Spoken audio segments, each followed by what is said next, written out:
Il y a tellement une contradiction entre nous, le monde, donc en fait nous tous quand on est sur les réseaux et qu'on est à la recherche de la dernière trend, de la dernière pièce, du dernier t-shirt, du dernier truc, et voilà. Mais elle en vrai, elle est pas comme nous, elle s'en fout. Genre vraiment, elle s'en bat les reins. Elle suit juste ce qu'elle aime. Et franchement, on devrait tous faire comme elle en fait.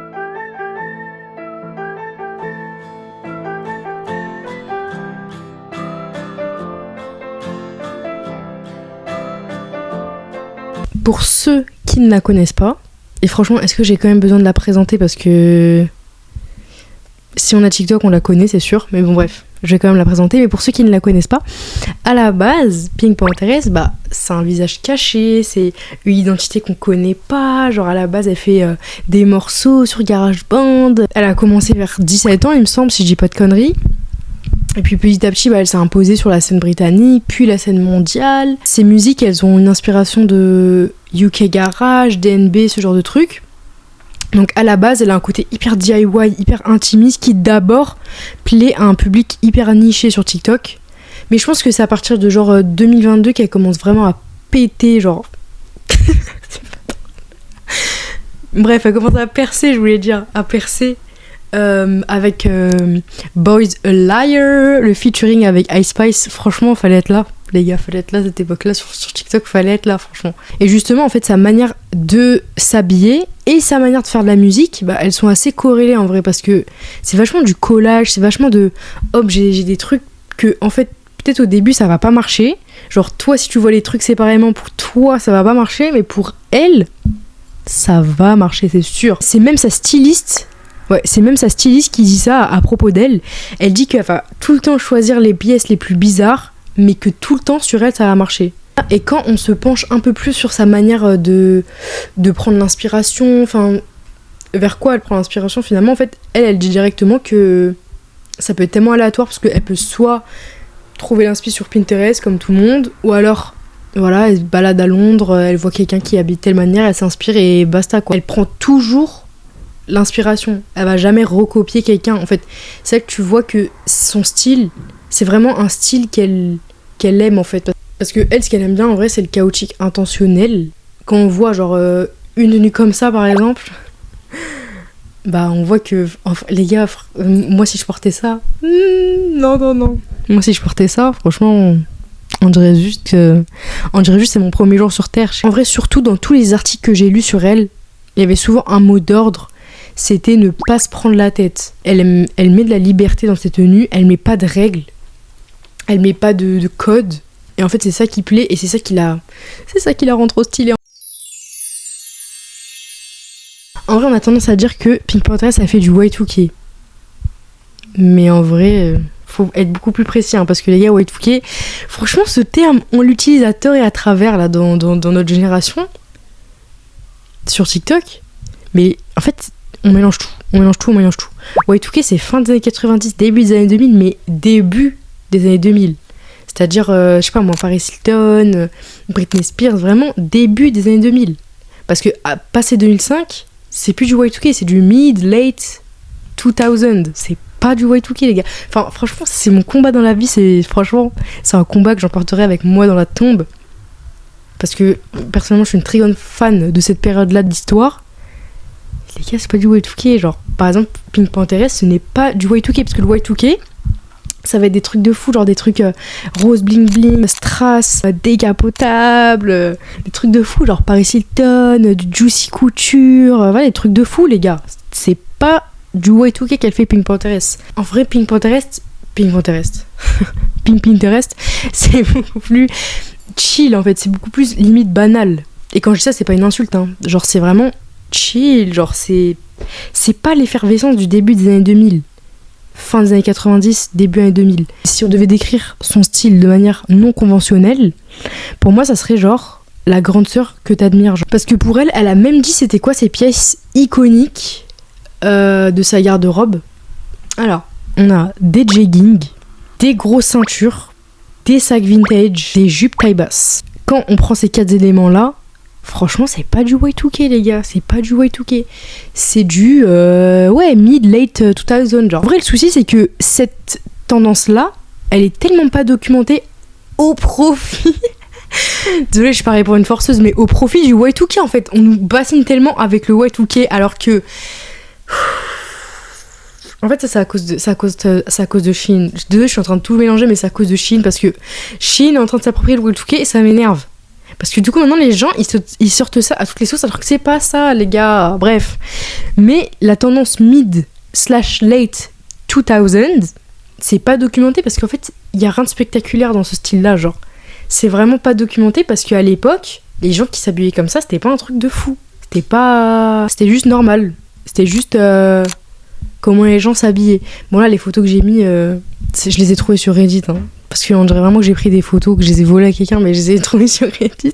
Et je trouve qu'elles illustrent grave bien ça, en fait. Genre, c'est vraiment en mode des potes, comme ça, en soirée, au bowling ou je sais pas où. C'est vraiment comment les gens s'habillaient normalement. Je pense que dans son style à elle, il y a une forte inspiration aussi de la série Skins. C'est une série aussi qui se déroule en Angleterre, donc je pense que culturellement, ça représente pas mal de choses pour elle, qui habite là-bas en Angleterre. Je pense notamment au personnage de Cassie. Je trouve qu'il y a une... Je sais pas si c'est voulu en vérité, mais je pense qu'il y a une inspiration de Skins. Et même on a eu accès au moodboard par exemple de sa styliste. Sur ce moodboard-là, on voit par exemple du Gossip Girl. On voit du Beyoncé. On voit des tapis rouges. Donc je pense qu'en vérité... peut-être même si c'est pas Skins précisément, mais je pense qu'il y a une forte inspiration pop culture, série, célébrité de ces années-là. On voit qu'elle aime ce style en fait profondément, qu'elle fait pas ça pour la trend de Y2K. Désolée, je force. Mais qu'elle aime ce style profondément. Elle reproduit vraiment une énergie, elle reproduit pas un truc précis à la lettre, on va dire. Il y a une pièce actuellement dans ses dernières apparitions, dans ses dernières era, si on peut dire ça comme ça, qui est en train de revenir, de devenir récurrente, on va dire. C'est le tartan. Pour la petite culture G, le tartan, c'est un motif... Attendez, j'ai mes petites notes sur le côté. Hein. Le tartan est un motif textile associé à la culture écossaise et c'est un motif composé de bandes colorées, fils entrecroisés et lignes parfaitement structurées. En vrai, le tartan, c'est un truc qui est hyper vieux. Parce que si je dis pas de l'AD, il y a vraiment des pièces archéologiques qui ont été retrouvées dans des peuples celtes, ce genre de choses, etc. Et c'est du tartan. Donc ça prouve que c'est quelque chose qui est ancré profondément avant même que l'Écosse ne s'appelle l'Écosse. Il y avait déjà du tartan là-bas. Genre. C'est vraiment faux parce que de fil en aiguille, il y a vraiment un vrai symbole qui se crée avec ce motif-là. Parce que selon les lignes, selon les couleurs, selon l'emplacement des lignes, en fait, il y a... ça traduit énormément de choses. Ça peut traduire un clan, une appartenance à un peuple. Ça peut traduire un emplacement, un endroit, une région, ou même une période historique, un épisode historique. Donc ça, c'est vraiment fou parce que de fil en aiguille, ça veut dire des trucs. Genre toi, t'as ton tartan. Sûrement que certaines familles ont des tartans. Il y a un fun fact hyper intéressant. Les gars, vous savez que Hello Kitty a un tartan. Hello Kitty, elle a un tartan. Et pas qu'un en plus, elle en a plein. Quand j'ai vu cette info-là, en me renseignant, les marques peuvent déposer des tartans en fait. Genre, il y a par exemple le tartan Burberry qu'on connaît tous. Mais par exemple, n'importe quelle marque peut venir et poser un tartan. Coca-Cola a un tartan. C'est marrant parce que sur le site de Scottish Register of Tartan, en fait, on peut taper ce qu'on veut dans la barre de recherche et on voit si la marque a déposé un tartan. Pour revenir à Pink Pantheress, c'est à partir de son era Fancy That, je dis pas de la merde, 2025 environ, qu'elle se réapproprie vraiment ce motif-là. Elle y trouve un côté poche. Poche, ça signifie genre la bourgeoisie chic en anglais. Donc elle y trouve un côté poche et qu'elle s'approprie aussi ce côté-là parce qu'on peut voir par exemple sur la pochette de son album la couronne, la royauté, la bourgeoisie, ce genre de choses. En vrai, elle renie pas ce côté-là du tartan, je pense. Et il trouve aussi un côté un peu punk. Effectivement, le tartan, il a joué un rôle assez important dans le mouvement punk rock. Punk rock des années 1970, devenu un symbole de rébellion et anti-establishment. On a notamment les Sex Pistols dans la musique qui ont introduit ce motif-là. On a aussi Vivienne Westwood aussi qui dans la mode introduit ce motif-là de manière assez récurrente. Peut-être que Pink Panthers, elle y voit aussi un côté assez nostalgique avec ce motif-là. Elle lui rappelle tout simplement les uniformes qui sont hyper présents en Angleterre et qui ont souvent ce genre de motif-là sur les uniformes. Donc c'est un motif qui lui rappelle pas mal de choses, je pense, et qui lui permet aussi de rayonner mondialement grâce à ce motif-là et de représenter qui elle est par sa culture. Passons à la partie vintage.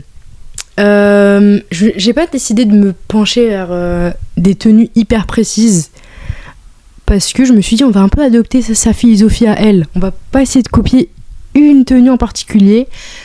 Et du coup j'ai cherché plutôt des pièces qui vont pas forcément ensemble, genre en mode elles sont censées être indépendantes, vous voyez, mais des pièces comme ça qui sont inspirées de son style, quoi. Donc j'ai mon petit PC à côté. On commence par déjà quelque chose qui est assez récurrent chez elle, les collants colorés. Là, peut-être j'ai un peu abusé sur le style parce que j'ai trouvé des collants tartans. Voilà, bon après ça dépend si vous avez le courage de porter ça, mais collant coloré égale Pink Panthers plus collant tartan. Non, franchement, je peux pas faire plus dans le mille en vrai. Donc collant et motif écossais à 1,75€. Ensuite, d'autres collants colorés. Ceux-là, je les trouve vraiment mignons. Je les trouve vraiment cute. Par contre, le prix 32,20€. Tu te foudrais pas un peu de notre gueule, toi? 32,20€ pour des collants sur Vinted. Oui, d'accord. Ils sont mignons et on voit que c'est une vraie Vinci celle-là. Hein, parce que ça se voit même à la présentation de la photo. Elle sait déjà qu'elle va le vendre 30€ quand elle le prend la photo. Elle sait déjà qu'elle va nous scammer. Elle a de la chance, ses collants sont très beaux. Hein, sinon, je m'énerverais encore plus. Ça, c'est pour les collants. C'est un truc qui est assez récurrent chez elle, qui est hyper marqué aussi. Franchement, c'est pas tout le monde qui peut se permettre de mettre des collants colorés, les gars. Hein. Ensuite, on la voit souvent avec des ballerines. C'est un peu controversé les ballerines, je vous avoue, mais ça revient vachement à la mode. Ça revient vachement à la mode jusqu'à moi j'ai hésité à m'acheter des ballerines. Je me suis dit bon, peut-être. Bon au final j'ai pas succombé. Mais elle en tout cas, il n'y a pas de trend, il n'y a pas de machin. Elle a toujours mis des ballerines avant même que ça revienne à la mode. Et donc j'ai trouvé, je savais même pas qu'ils faisaient des chaussures, Longchamp, des ballerines Longchamp. Celles-là, elles sont trop mignonnes. À 11,20€, trop cute. Bon, c'est des ballerines un peu de tennis, genre basket tennis, mais elles sont trop mignonnes. Rose et tout, trop chou, j'aime trop. Si c'était ma taille, j'avoue que peut-être que ensuite, vraiment ces ballerines-là, rouges, avec le nœud, je la vois trop porter ça. Je suis désolée, je la vois porter ça. C'est trop son truc. Surtout dans l'ère actuelle, où c'est vachement des tons rouges, etc., oh là là, à 3,85€. Franchement, c'est pas cher, les gars. Ok, on a fait ballerine, on a fait collant. Autre chose hyper présent dans la mode mid-late 2000, les capris, les gars. Donc, je vous ai dégoté un petit capri rose bonbon, rose pastel, à 7,53€, les gars. Celui-là aussi, il est très mignon. Voilà, pour les capris, je me suis dit, bon, on en met qu'un. Surtout que c'est assez classique, les capris. On n'a pas besoin de chercher forcément très loin sur Vinted, d'ailleurs, pour en trouver, parce que ça aussi, ça revient à la mode. Mais les gars, en fait, elle, c'est une trendsetteuse. C'est une trendsetteuse, parce que les ballerines, les capris, voilà. Ensuite, on a ce magnifique haut. Oh là là. À 3,85€, les mecs. Romantic Vintage Polka Dot Top 2000. Voilà, on peut pas faire plus dans le thème. Trop mignon, trop cute, trop beau. Ensuite, on a cette tunique aussi que je trouve qui va tellement bien avec son style. Franchement, je la vois tellement mettre ça. Tunique à 2,80€. Trop belle. La couleur est magnifique. J'aime trop. On passe aux jupes. Bon, elle a dit que sa pièce iconique, c'était jupe taille basse. Mais en fouillant un peu dans ses photos, ses apparitions publiques, ce genre de choses, il y a vachement de jupes aussi qui sont midi. Je crois qu'on dit comme ça. Jupe midi. Qui s'arrête vers le genou. Donc on a par exemple celle-là. Mais les gars, celle-là, En fait, je sais, je suis en train de dire la même chose à toutes les pièces, mais ça aussi, c'est les gars, je peux totalement l'avoir porter ça. Surtout avec ce genre de haut. C'est trop mignon aussi. Le prix, il est moins mignon parce qu'on en a pour 25,90 €. Ok. Et cette autre jupe mi-longue. Mais là aussi, les gens, ils sont en train de maxer sur les prix, en fait. C'est quoi ça? 21,110 €? Non, madame, vous abusez. Vous abusez, elle est très belle votre jupe, mais là vous abusez. Donc ça aussi, franchement, ça va vachement dans le côté rouge, etc. Voilà, je sais pas, on se retrouve avec combien de pièces là? 1, 2, 3, 4, 5, 6, 7, 8, 9. 9 pièces. Et on en a pour... Ouais, j'ai pas calculé. Voilà. Du coup, je peux pas conclure sur le prix parce que j'ai pas calculé actuellement, donc je sais pas trop le prix là, combien. Mais je pense que c'est pas très cher. Donc les gars, pas moi qui essaie de conclure, alors j'ai pas le prix. Mais je pense que c'est pas. Ouais, ça va, on se sort pas pour pas trop mal, je pense. Mais franchement, son style à elle, il est vraiment très abordable, je pense. Parce que c'est des pièces qu'on retrouve énormément sur Vinted, qui sont grave à la mode maintenant, voilà, actuellement. Donc c'est pas compliqué à trouver, hein. Vraiment pas compliqué à trouver, les gars. Concrètement, ce qui rend Pinterest, mais putain, ce qui rend Pinterest unique aujourd'hui dans la scène musicale, une scène où tout est calculé, hein, tout est millimétré, des équipes entières, des stylistes, des personnes pour la DA, tout, elle s'en fout. Son mot d'ordre, c'est de s'en foutre, les gars. Genre, elle s'en fout. Elle a pas attendu que ce soit la mode pour porter des ballerines. Elle a pas attendu que ce soit la mode pour remettre des capris. Genre, juste, c'est un style qu'elle aime. Et les gars, si vous aimez pas forcément ce style, ça sert à rien de mettre ça, en fait. Genre, si toi, ton style, c'est de mettre des leggings Galaxy avec, je sais pas moi, un t-shirt Tamagotchi, frérot, mets-le. Genre, elle essaie de nous dire de s'en foutre. Elle cherche pas à surfer sur le dernier truc, la dernière trend, le dernier machin. Elle met juste ce qu'elle aime. Et pour ça, les gars, il n'y a pas besoin de budget pour ça. Des habits à 1 € sur Vinted. Donc, on prend notre petit téléphone, on commence à scroller. Mais les gars, il faut avoir du temps libre, par contre, j'avoue. Voilà, j'avoue, il faut avoir du temps libre. C'est sûr qu'il faut avoir le temps de chercher. Mais on peut trouver. Je sais pas qui je vais faire la prochaine fois. Peut-être Addison Rae. J'adore Addison Rae. En fait, je vais dire ça à toutes les gens que je fais des vidéos sur eux, mais c'est logique, j'adore Addison Rae. J'adore son rebranding aussi. Donc ouais, je pense que je vais faire sur elle la prochaine fois. Bisous.